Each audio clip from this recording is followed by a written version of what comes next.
بسم اللہ الرحمن الرحیم. In the name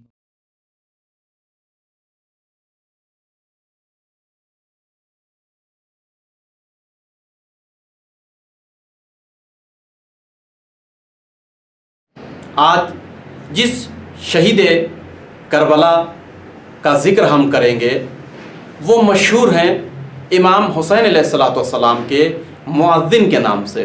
آپ نے کاروان امام حسین علیہ السلام میں مکے سے لے کر کربلا تک آپ نے اذان دی ہے. اذان دینے کا عظیم ثواب ہے. رسول اکرم صلی اللہ علیہ وآلہ وسلم نے اذان کی ثواب کے بارے میں یہ فرمایا ہے. میں اس کا حدیث کا لب لعاب بیان کر رہا ہوں کہ اگر انسان کو پتہ چل جائے کہ اذان دینے کا ثواب کتنا ہے تو انسان ایک دوسرے سے لڑائی کرنے لگے. مؤذن امام حسین علیہ السلام کتنا ثواب کسب کرتے ہیں. دوسری بات یہ ہے کہ اذان دینا ایک امتیاز ہے، فخر ہے اسلامی تہذیب اور کلچر میں. لیکن امام وقت اگر کسی سے کہیں کہ آپ اذان دیجئے، جا بجا آپ اذان دیتے ہیں اور جا بجا امام حسین حکم دیتے ہیں. ہمیشہ امام اس کو مخاطب ہو کر اذان دلواتے ہیں. تو اس کا مطلب یہ ہے کہ بہت ہی بزرگ اور اعلیٰ ترین خطاب ان کو ملتا ہے اور یہ صاحب قسمت کو امام میں وقت حکم دیتے ہیں کہ آپ اذان دیجئے. آپ کا نام جناب حجاج ابن مسروق مدحجی یہ الجعفی یہ ان کا نام ہے. جناب حجاج ابن مسروق کو متعدد ناموں سے تاریخ نے یاد کیا ہے اور متعدد لقب سے بھی یاد کیا ہے. آپ کے متعدد قبیلے. جناب حجاج ابن مسروق کو کسی نے مدحجی کہا ہے تو کسی نے عدل عشیرہ سے جوڑا ہے. جناب حجاج ابن مسروق کے متعدد ناموں سے ذکر کرنے کی تاریخ میں علتیں بھی بیان کی گئی ہیں. مثال کے طور پر ان کا جو طائفہ ہے وہ جعفی ہے. جعفہ ایک طائفہ ہے، لہٰذا کسی نے طائفے سے ان کو یاد کیا. کسی نے نہیں، طائفہ یعنی گروہ ہے، ایک شاخہ ہے، ایک برانچ ہے. کسی نے نہیں بلکہ طائفہ سے بڑا جو قبیلہ ہوتا ہے قبیلے سے یاد کیا ہے اور ان کا قبیلہ مزحج قبیلہ ہوتا ہے اور لہٰذا آپ کو مزحجی کہا ہے. کسی نے سعد العشیرہ کے نام سے آپ کو یاد کیا ہے. کیوں؟ اس لیے کہ سعد العشیرہ کا شاخ ہے مزحج. اور پہلے بھی میں عرض کر چکا کہ یہ جو ہے وہ یمن کی جانب اور جنوب عربستان سعودی میں یہ علاقہ پڑتا تھا جہاں سے یہ قبیلہ آیا. آپ کا قبیلہ قحطانی قبیلہ ہے، عدنانی قبیلہ نہیں. شیخ مفید رحمۃ اللہ علیہ نے آپ کو حجاج ابن مسرور کہا ہے. کسی نے حجاج ابن مصروف بھی لکھا ہے، کسی نے حجاج ابن سردق بھی لکھا ہے، کسی نے حجاج ابن مزروق بھی لکھا ہے. جی ہاں، متعدد طریقے سے آپ کو لکھا ہے. لیکن جناب حجاج کے جو والد کا نام ہے وہ اکثر کتابوں میں مسروق لکھا ہے. ان کے دادا کا نام مالک، پردادا کا نام کثیف، ان کے بعد جو دادا آتے ہیں ان کا نام عتبہ، پھر ان کے بعد دو نام ملتا ہے، ایک علاء جعفی اور ایک تاریخ میں نہیں بلکہ قداء جعفی لکھا ہوا ہے. بہرحال یہ سارے اختلافات جو ہے وہ ہیں. فی الجملہ یہ ہے کہ آپ حجاج ابن مسروق کے نام سے اور مؤذن کاروان امام حسین علیہ السلام کے نام سے مشہور ہے، جو قبیلہ مزحج سعد العشیرہ سے اور قحطانی یہ قبیلہ ہے. یمن اور عربستان کے دکن سائڈ میں آپ کا یہ قبیلہ تھا. لیکن آپ نے کوفے کو اپنا وطن بنایا اور کوفے میں زندگی گزارا کرتے تھے. آپ کے تین امتیازات ہیں.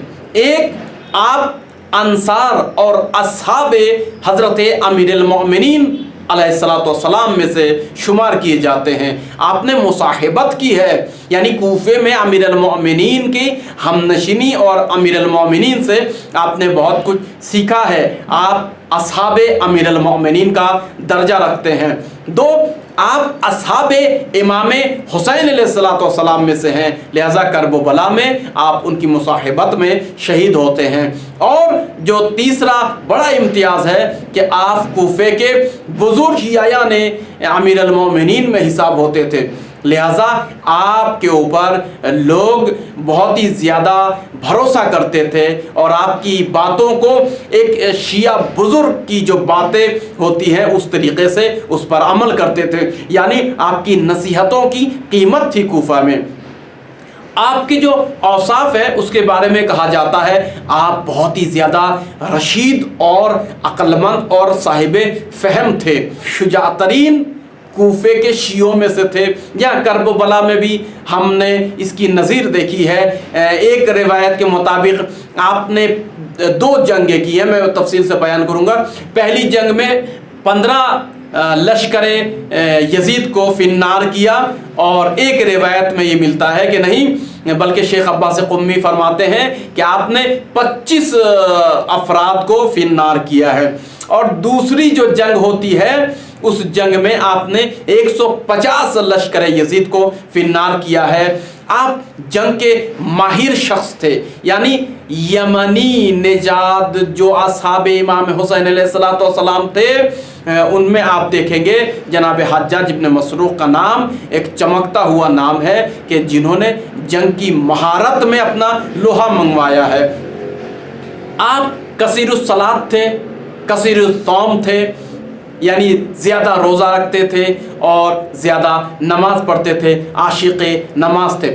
جب سے امام حسین علیہ السلام کے کارواں میں آپ شریک ہوئے، آپ امام حسین علیہ السلام کے رکاب دار تھے۔ رکاب داری کے بارے میں بھی میں اپنے بچوں کے لیے عرض کر دوں، فرض کیجئے جب گھوڑے پر امام سوار ہوں گے تو رکابدار آ کے سہارا دیتا ہے، جب گھوڑے سے اتریں گے امام تو رکابدار آ کے مدد کرتا ہے۔ تو اس طریقے سے آپ جو ہے وہ رکابدار امام حسین علیہ السلام، آپ کے بارے میں مشہور ہے کہ آپ بہترین قاری قرآن میں سے تھے کوفے کے۔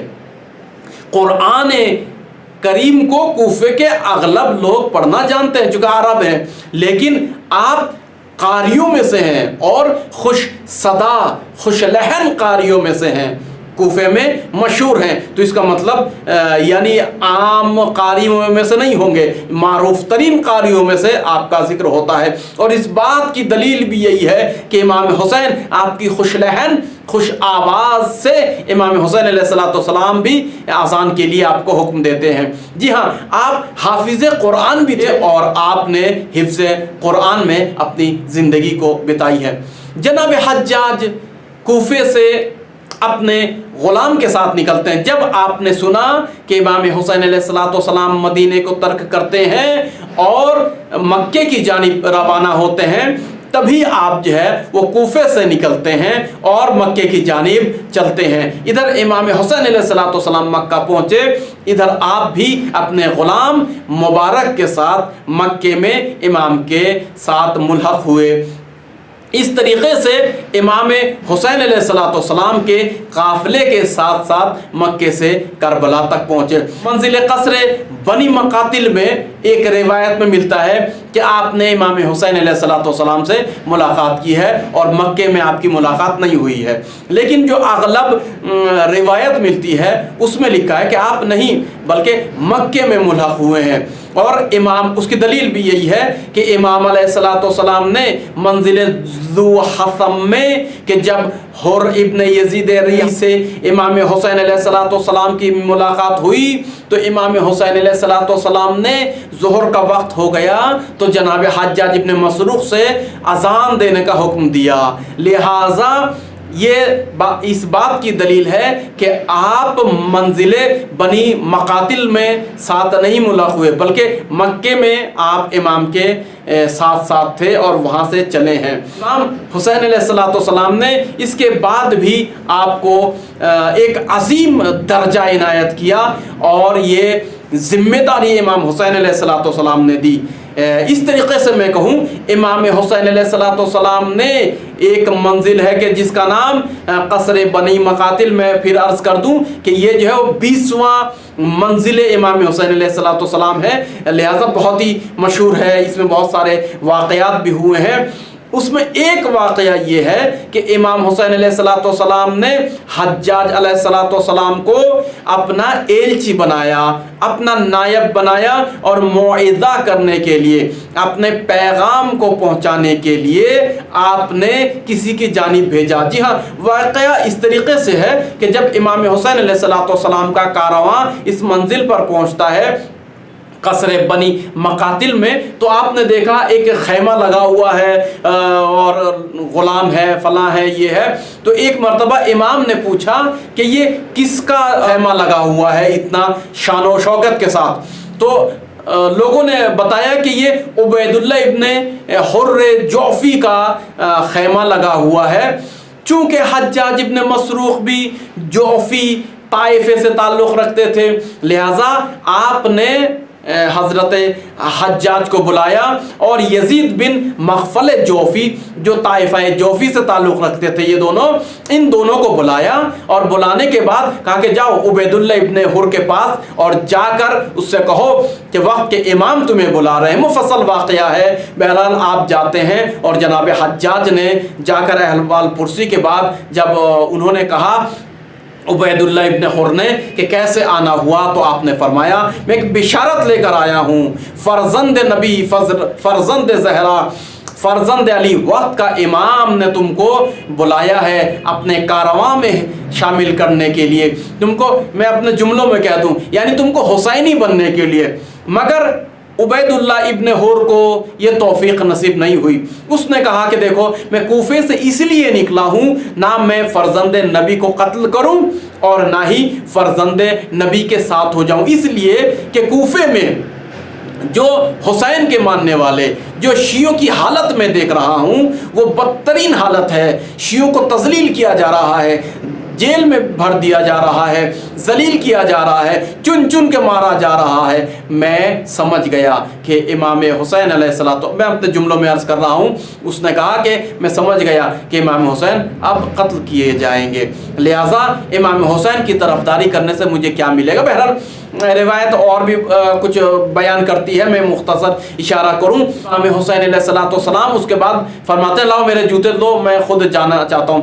تو روایت میں ہے کہ امام حسین علیہ السلام خود اس کے خیمے تک گئے، یہاں تک کہ امام حسین کے ساتھ ننھے ننھے چھوٹے چھوٹے بچے بھی تھے، تو اس نے دیکھا اور فرزند نبی کو خود کہتا ہے کہ آج تک میں نے اتنا نورانی چہرہ نہیں دیکھا، جبکہ اس سے پہلے جب حجاج بن مسروق اس سے بات کرتے ہیں تو کہا کہ میں یہاں پر ہوں، امام سے مت کہنا۔ کہا امام جانتے ہیں، کہا کہ ٹھیک ہے پھر ایسا کوئی انتظام کرو میرا اور امام کا دیدار نہ ہو پائے۔ بہرحال امام حسین علیہ السلام حجت کو پوری کرنے کے لیے اس کے خیمے میں تشریف لاتے ہیں، اس حال میں کہ امام کے پیچھے ننھے ننھے بچے بھی آتے ہیں، اور یزید بن مغفل اور حضرت حجاج ابن مسروق بھی ساتھ رہتے ہیں۔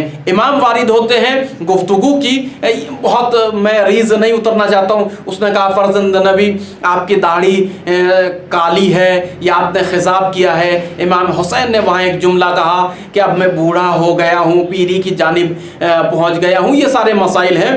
جو عمدہ گفتگو یہ ہے کہ امام حسین علیہ السلام نے جو گفتگو کی تو عبید اللہ ابن حر نے قبول نہیں کیا، حسینی نہیں بنا اور دعوت کو قبول نہیں کیا۔ اس نے یہ کہا کہ میرے یہ گھوڑے تیار ہیں، حتیٰ کہ میرا یہ مخصوص گھوڑا، ایک گھوڑا تھا اس کا جو بہت ہی تیز رفتار سے بھاگا کرتا تھا۔ اس نے کہا کہ میں آج تک کبھی ایسا نہیں ہوا کہ کسی مقصد کے تحت اس گھوڑے پر سوار ہوا اور اس مقصد کو اپنایا نہ ہو، اور اس گھوڑے پر سوار ہونے کے بعد آج تک کسی نے جو ہے مجھے پیچھا کر کے پکڑ نہیں سکا۔ یہ گھوڑا اتنا تیز رفتار، آپ اس گھوڑے پر سوار ہو جائیے اور نکل جائیے یہاں سے۔ میں اپنے جملوں میں عرض کر رہا ہوں کہ یہاں سے چلے جائیے، میں گارنٹی دیتا ہوں آپ کے بال بچوں کو آپ تک پہنچاؤں گا کوئی گزن۔ تو امام حسین علیہ السلام نے عبید اللہ سے کہا کہ رکھو اپنا گھوڑا، اپنا مال و متاع، اپنے اسب و زین، اور نہ ہی تمہارے گھوڑے کی ہمیں ضرورت ہے